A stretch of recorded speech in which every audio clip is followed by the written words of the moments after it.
तो आज की इस क्लास में लेकर आ गया हूँ दोस्तों क्लास 12th का ज्योग्राफी का वीवीआई ऑब्जेक्टिव क्वेश्चन है। 70 ऑब्जेक्टिव क्वेश्चन लेकर आया हूँ दोस्तों, बिना देर के बिना चलते वीडियो की तरफ दोस्तों। जिसका 1 नंबर सवाल है दोस्तों, 2011 की जनगणना के अनुसार भारत का जनसंख्या घनत्व कितना था? तो इसको याद रखिएगा दोस्तों, कुल जो था दोस्तों 382 व्यक्ति था। तो एक का आंसर बच्चों बी होगा, 382 व्यक्ति। अगले सवाल की तरफ बढ़ते हैं दोस्तों। 2 नंबर सवाल की तरफ दोस्तों। 2 नंबर सवाल है दोस्तों, भारत में पहली बार पूर्ण जनगणना कब हुई थी दोस्तों? तो भारत में पहली बार जो पूर्ण जनगणना हुई थी वो थी 1881 में। तो इसका आंसर बच्चों बी होगा, 1881। अगले सवाल की तरफ बढ़ते हैं दोस्तों। 3 नंबर सवाल की तरफ दोस्तों। 3 नंबर सवाल है, निम्नलिखित में से कौन सी एक पेय फसल है दोस्तों? कौन फसल है जो पीने लायक फसल है? तो चाय भी है, इसका आंसर चाय भी होगा दोस्तों। कॉफी भी होगा, तो इसका आंसर बच्चों बी सी होगा। ए और बी दोनों सही है, उपयुक्त दोनों। अगले सवाल की तरफ बढ़ते हैं दोस्तों। 4 नंबर सवाल की तरफ दोस्तों। 4 नंबर सवाल है, मानव भूगोल का जनक किसे कहा जाता है? तो मानव भूगोल का जनक दोस्तों ग्रिफिथ रेड जेल को कहा जाता है। तो इसका आंसर बच्चों डी होगा, रेड जेल। अगले सवाल की तरफ बढ़ते हैं दोस्तों। 5 नंबर सवाल की तरफ दोस्तों। 5 नंबर सवाल है, एंथ्रोपोजियोग्राफी नामक पुस्तक के लेखक कौन है दोस्तों? एंथ्रोपोजियोग्राफी नामक पुस्तक के जो लेखक हैं वो है दोस्तों, इसको याद रखिएगा, वो है फ्रेडरिक रेटजेल साहब। तो इसका आंसर बी होगा, फ्रेडरिक रेटजेल। अगले सवाल की तरफ बढ़ते हैं दोस्तों। 6 नंबर सवाल की तरफ दोस्तों। 6 नंबर सवाल है, यहाँ पे संभववाद अवधारणा में किस घटक को महत्वपूर्ण माना जाता है दोस्तों? संभववाद अवधारणा में प्राकृतिक घटक को भी माना जाता है, मानवीय घटक को भी माना जाता है। तो इसका आंसर बच्चों सी होगा, ए और बी दोनों को माना जाता है। तो 6 का आंसर बच्चों सी होगा, ए और बी दोनों सही है। अगले सवाल की तरफ बढ़ते हैं दोस्तों।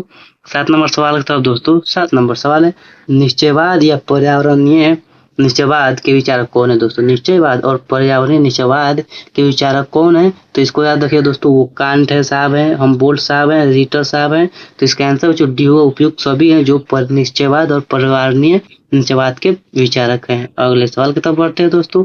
8 नंबर सवाल की तरफ दोस्तों। 8 नंबर यहाँ सवाल है, नव निश्चयवाद के प्रवर्तक कौन है? तो ग्रिफिथ टेलर साहब है जो नव निश्चयवाद के प्रवर्तक हैं। तो इसका आंसर बच्चों ये होगा, ग्रिफिथ टेलर साहब। अगले सवाल की तरफ बढ़ते हैं दोस्तों। 9 नंबर सवाल की तरफ दोस्तों। 9 नंबर यहाँ पे सवाल है, देखिएगा 9 नंबर सवाल को दोस्तों। 9 नंबर सवाल है कि निम्नलिखित में से कौन सा एक विरल जनसंख्या वाला क्षेत्र है? कौन है जो विरल जनसंख्या वाला क्षेत्र है? तो वह है दोस्तों भूमध्यरेखीय प्रदेश। तो इसका आंसर बच्चों बी होगा, भूमध्यरेखीय प्रदेश। अगले सवाल की तरफ बढ़ते हैं दोस्तों। 10 नंबर सवाल की तरफ दोस्तों। यहाँ पे 10 नंबर सवाल है, निम्नलिखित में से कौन सा एक प्रतिकर्ष कारक नहीं है? कौन है जो प्रतिकर्ष कारक नहीं है? तो वह है दोस्तों चिकित्सा और शैक्षणिक सुविधा जो प्रतिकर्ष कारक नहीं है। क्वेश्चन यहाँ पे पूछा है कि कौन नहीं है, तो 10 का आंसर बच्चों सी होगा, चिकित्सा एवं शैक्षणिक सुविधा। अगले सवाल की तरफ बढ़ते हैं दोस्तों। 11 नंबर सवाल की तरफ दोस्तों। 11 नंबर सवाल है, निम्नलिखित में से कौन सा एक अपकर्ष कारक है? कौन है जो एक अपकर्ष कारक है? तो इसको याद रखिए दोस्तों, काम के अवसर भी अपकर्ष कारक है, रहन सहन की अच्छी दशाएं हैं, शांति एवं अस्तित्व। तो इसका आंसर बच्चों डी होगा, उपयुक्त सभी है जो अपकर्ष कारक हैं। एक कारक का आंसर डी होगा। अगले सवाल की तरफ बढ़ते हैं दोस्तों। 12 नंबर सवाल है दोस्तों, विश्व में सबसे अधिक जनसंख्या वाला देश 2011 के अनुसार कौन था दोस्तों? तो 2011 के अनुसार जो सबसे ज्यादा जनसंख्या थी उस देश की थी चीन की। तो इसका आंसर बी होगा, चीन। अगले सवाल की तरफ बढ़ते हैं दोस्तों। 13 नंबर सवाल की तरफ दोस्तों। 13 नंबर सवाल है, यहाँ पे जनसंख्या वृद्धि सर्वाधिक कहाँ है? जनसंख्या जो वृद्धि दर सर्वाधिक है वो है दोस्तों अफ्रीका में। तो इसका आंसर बच्चों होगा ए, अफ्रीका में। अगले सवाल की तरफ बढ़ते हैं दोस्तों। 14 नंबर सवाल की तरफ दोस्तों। 14 नंबर सवाल है, यहाँ पे किस वर्ष विश्व की मानव जनसंख्या 6 अरब हो गई थी दोस्तों? तो वो हुई थी दोस्तों 1999 में 6 अरब हो गई थी विश्व की कुल जनसंख्या। तो इसका आंसर बच्चों होगा 1999। तो यहाँ पे इसका आंसर बच्चों सी होगा, 1999 में विश्व की कुल जनसंख्या 6 अरब हो गई थी। अगले सवाल की तरफ बढ़ते हैं दोस्तों। 15 नंबर सवाल की तरफ दोस्तों। 15 नंबर सवाल है, मानव विकास सूचकांक। 15 नंबर सवाल है दोस्तों, मानव विकास सूचकांक का प्रतिपादन किसने किया है? मानव विकास सूचकांक का प्रतिपादन डॉक्टर महबूबुल हक ने किया है। तो इसका आंसर बी होगा, डॉक्टर महबूबुल हक। अगले सवाल की तरफ बढ़ते हैं दोस्तों। 16 नंबर सवाल की तरफ दोस्तों। 16 नंबर सवाल है, निम्नलिखित में से कौन सा देश उच्च मानव विकास वाला है दोस्तों? कौन सा देश है जो उच्च मानव विकास वाला है? तो नॉर्वे है जो एक उच्च मानव विकास वाला देश है। तो 16 का आंसर बच्चों ए होगा।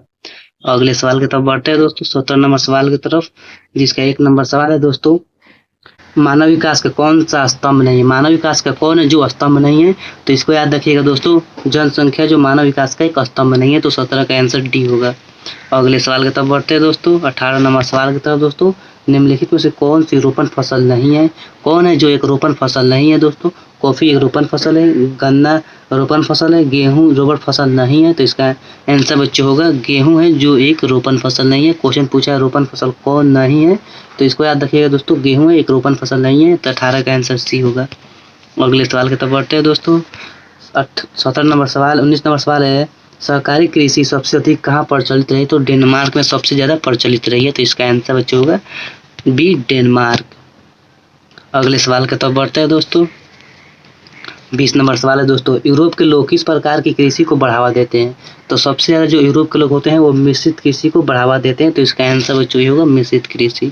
अगले सवाल की तरफ बढ़ते हैं दोस्तों। 21 नंबर सवाल की तरफ दोस्तों। 21 नंबर सवाल है, फूलों की कृषि को क्या कहते हैं, फूलों की कृषि को दोस्तों फेरिकल्चर या पुष्प उत्पादन कहते हैं, तो इसका आंसर बच्चों बी होगा फेरिकल्चर। अगला सवाल है दोस्तों 22 नंबर, अंगूर की खेती को क्या कहा जाता है दोस्तों, अंगूर की खेती को विटिकल्चर कहा जाता है, तो इसका आंसर बच्चों ए होगा विटिकल्चर। अगले सवाल की तरफ बढ़ते हैं दोस्तों। 23 नंबर सवाल की तरफ दोस्तों, निम्नलिखित में से कौन सी एक प्राथमिक क्रिया है दोस्तों, कौन है जो एक प्राथमिक क्रिया है, तो कृषि है जो एक प्राथमिक क्रिया है, तो 23 का आंसर बच्चों ए होगा कृषि। अगला सवाल है दोस्तों 24 नंबर, लाल श्रमिक का संबंध किस क्रियाकलाप से है दोस्तों, जो लाल श्रमिक है उसका संबंध है दोस्तों प्राथमिक क्रियाकलाप से, तो इसका आंसर बच्चों ये होगा प्राथमिक क्रियाकलाप से। अगले सवाल की तरफ बढ़ते हैं दोस्तों।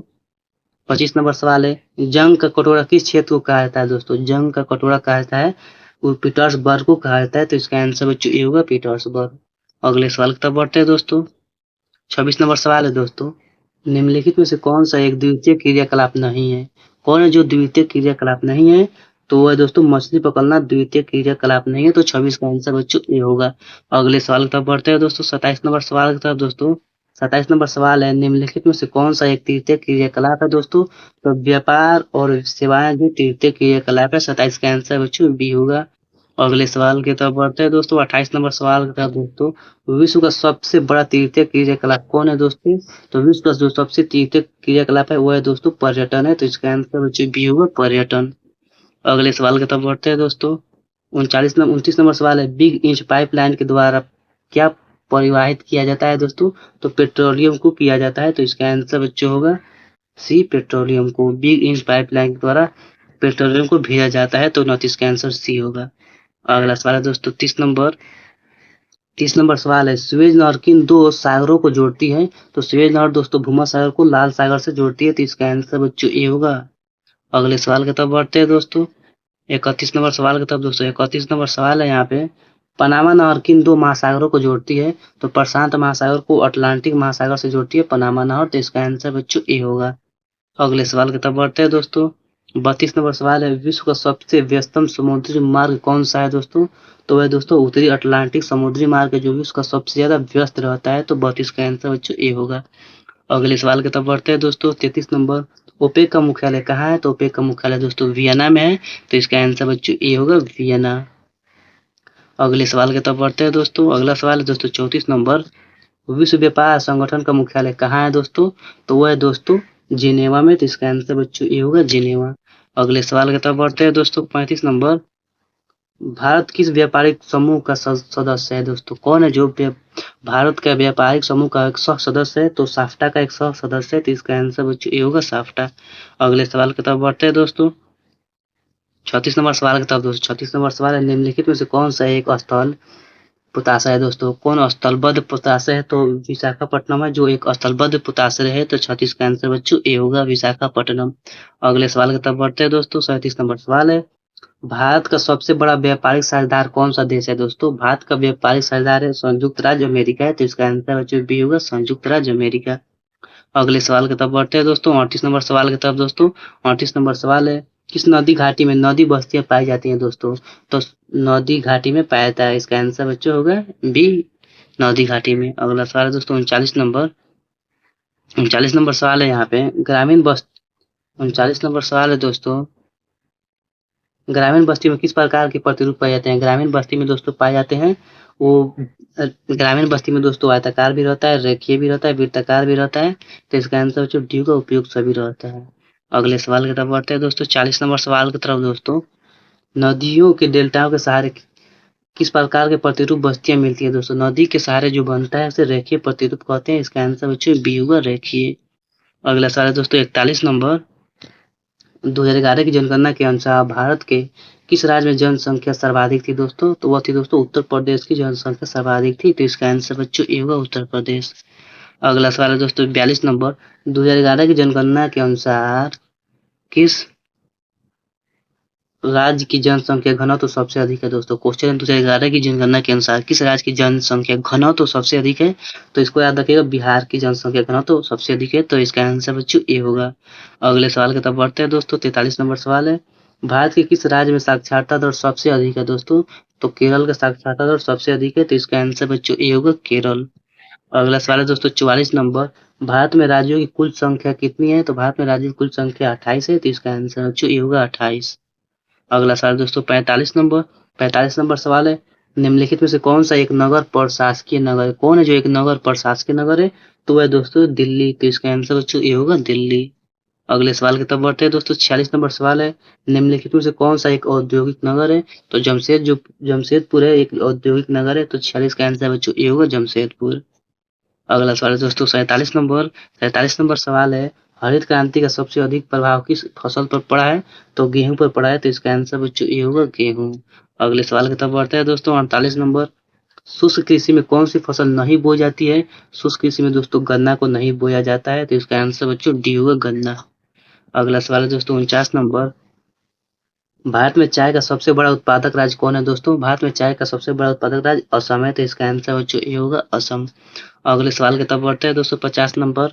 भारत में कॉफी का सबसे बड़ा उत्पादक राज्य कौन है दोस्तों? तो भारत में कॉफी का सबसे बड़ा उत्पादक राज्य कर्नाटक है। तो इसका आंसर बच्चों ये होगा कर्नाटक। अगला सवाल दोस्तों 51 नंबर। निम्नलिखित में से कौन सा भारत का सबसे लंबा राष्ट्रीय मार्ग है दोस्तों? तो NH-44 है जो भारत का सबसे बड़ा राष्ट्रीय मार्ग है। तो इसका आंसर बच्चों ये होगा NH-44। अगला सवाल है दोस्तों 52 नंबर सवाल है, भारत में पहली रेलगाड़ी कब और किन स्टेशनों के बीच चली थी दोस्तों? इसको याद रखिएगा 1853 ईस्वी में मुंबई से थाने के बीच चली थी। तो इसका आंसर बच्चों ए होगा। अगले सवाल की तरफ बढ़ते हैं दोस्तों 53 नंबर सवाल की तरफ दोस्तों। उत्तर दक्षिण गलियारा किन दो शहरों को जोड़ता है? तो श्रीनगर से कन्याकुमारी को जोड़ता है। तो इसका आंसर बच्चों ए होगा। अगला सवाल है दोस्तों 54 नंबर सवाल है, कोंकण रेलवे ट्रैक की कुल लंबाई कितनी है? तो कुल लंबाई 760 किलोमीटर है। तो इसका आंसर बच्चों ए होगा। अगले सवाल की तरफ बढ़ते हैं दोस्तों 55 नंबर। निम्नलिखित में से कौन सा एक भू अवध राज्य है दोस्तों? तो मध्य प्रदेश है भू एक अवध राज्य है। तो 55 का आंसर ए होगा। अगला सवाल है दोस्तों 56 नंबर सवाल है, बोकारो इस्पात संयंत्र किस राज्य में स्थित है? तो बोकारो इस्पात संयंत्र झारखंड में स्थित है। तो इसका आंसर बच्चों ये होगा झारखंड। अगले सवाल की तरफ बढ़ते हैं दोस्तों 57 नंबर। भिलाई इस्पात संयंत्र किस राज्य में स्थित है दोस्तों? भिलाई है दोस्तों, इसको याद रखिएगा छत्तीसगढ़ में भिलाई पाया जाता है। तो 37 का आंसर बच्चों ये होगा छत्तीसगढ़। अगला सवाल है दोस्तों 58 नंबर। भारत का सबसे बड़ा तेल शोधक कारखाना कहाँ है दोस्तों? भारत का सबसे बड़ा तेल शोधक कारखाना है वह है दोस्तों जामनगर में। तो इसका आंसर बच्चों ये होगा जामनगर। अगला सवाल है दोस्तों 59 नंबर। भारत में तांबे का सबसे बड़ा उत्पादक राज्य कौन है दोस्तों? तांबे का सबसे बड़ा उत्पादक राज्य है दोस्तों मध्य प्रदेश। तो इसका आंसर बच्चों होगा ए मध्य प्रदेश। अगले सवाल की तरफ बढ़ते हैं दोस्तों 60 नंबर सवाल है, निम्नलिखित में से कौन सा एक लौह अयस्क का प्रकार है दोस्तों? कौन है? तो हेमाटाइट भी लौह अयस्क का प्रकार है, मैग्नेटाइट भी है। तो इसका आंसर बच्चों सी होगा, उपयुक्त दोनों सही है। अगले सवाल की तरफ बढ़ते हैं दोस्तों 61 नंबर सवाल की तरफ दोस्तों। 61 नंबर सवाल है, अंकलेश्वर तेल क्षेत्र किस राज्य में स्थित है? अंकलेश्वर है दोस्तों, इसका याद रखिए गुजरात में स्थित है। तो 61 का आंसर बच्चों ए होगा गुजरात। अगला सवाल दोस्तों 62 नंबर। डिगबोई तेल क्षेत्र किस राज्य में स्थित है? डिगबोई दोस्तों है वो है असम में। इसका आंसर बच्चों ए होगा असम। अगले सवाल की तरफ बढ़ते हैं दोस्तों। भारत में सर्वाधिक जूट का उत्पादन किस राज्य में होता है दोस्तों? तो जूट का सबसे सर्वाधिक जो उत्पादन होता है वह होता है दोस्तों असम में। इसका पश्चिम बंगाल में होता है दोस्तों, इसको याद रखिएगा पश्चिम बंगाल में। 63 का आंसर ये होगा, चाहे जूट का सबसे अधिक उत्पादन होता है 63 का आंसर ये होगा पश्चिम बंगाल। अगले सवाल की तरफ बढ़ते हैं दोस्तों 64 नंबर सवाल है दोस्तों, निम्नलिखित में से कौन सा एक गैर पारंपरिक ऊर्जा का स्रोत है दोस्तों? इसको याद रखिएगा, वो है दोस्तों सौर ऊर्जा भी है दोस्तों, पवन ऊर्जा भी है दोस्तों, भूतापीय ऊर्जा भी है। तो इसका आंसर बच्चों डी होगा, उपयुक्त सभी होगा। अगले सवाल की तरफ बढ़ते हैं दोस्तों 65 नंबर। तारापुर परमाणु ऊर्जा केंद्र किस राज्य में स्थित है? तारापुर महाराष्ट्र में स्थित है। इसका आंसर बच्चों ये होगा महाराष्ट्र। अगला सवाल है दोस्तों 66 नंबर। नरौरा परमाणु ऊर्जा केंद्र किस राज्य में स्थित है? तो वह दोस्तों उत्तर प्रदेश में स्थित है। इसका आंसर बच्चों ये होगा उत्तर प्रदेश। अगले सवाल की तरफ बढ़ते हैं दोस्तों 67 नंबर। इंदिरा गांधी नहर कमान क्षेत्र में सतत पोषणीय विकास के लिए सबसे महत्वपूर्ण कारक क्या है? तो वह दोस्तों परिवहन तंत्र, पारिस्थितिकी तंत्र या परिवहन तंत्र। तो 67 का आंसर बच्चों बी होगा। अगला सवाल है दोस्तों 68 नंबर, निम्नलिखित में से कौन सा अम्ल वर्षा का मुख्य कारण है दोस्तों? अम्ल वर्षा का जो मुख्य कारण है दोस्तों वायु प्रदूषण। तो इसका आंसर बच्चों ये होगा वायु प्रदूषण। अगला सवाल है दोस्तों 69 नंबर, भारत में सर्वाधिक जनसंचार का माध्यम कौन सा है दोस्तों? जो जनसंचार का माध्यम है इंटरनेट और स्मार्टफोन है। 69 का आंसर बच्चों ये होगा। अगला सवाल दोस्तों 70 नंबर, सतत पोषणीय विकास का मुख्य दृष्टिकोण क्या है दोस्तों? इसको याद रखिएगा। वह दोस्तों पर्यावरणीय दृष्टिकोण है, आर्थिक दृष्टिकोण है। तो इसका आंसर बच्चों सी होगा, उपयोग दोनों सही है। तो 70 का आंसर बच्चों यहाँ पे सी होगा, उपयोग दोनों सही है। यहाँ तक दोस्तों आप लोग का 17 ऑब्जेक्टिव था दोस्तों ज्योग्राफी का। यहाँ जो करा दिया हूँ वीवीआई ऑब्जेक्टिव क्वेश्चन था, जो आपके एग्जाम के दृष्टि से अति महत्वपूर्ण क्वेश्चन था दोस्तों। वीडियो अच्छा लगा तो लाइक और सब्सक्राइब जरूर कर दीजिएगा दोस्तों, अपने दोस्तों के पास भी शेयर कर दीजिएगा। यहाँ पे ज्योग्राफी का वीवीआई ऑब्जेक्टिव क्वेश्चन था दोस्तों 2027 के लिए दोस्तों था ये, 2027 के लिए था दोस्तों। मिलते हैं नेक्स्ट वीडियो में, तब तक के लिए धन्यवाद दोस्तों।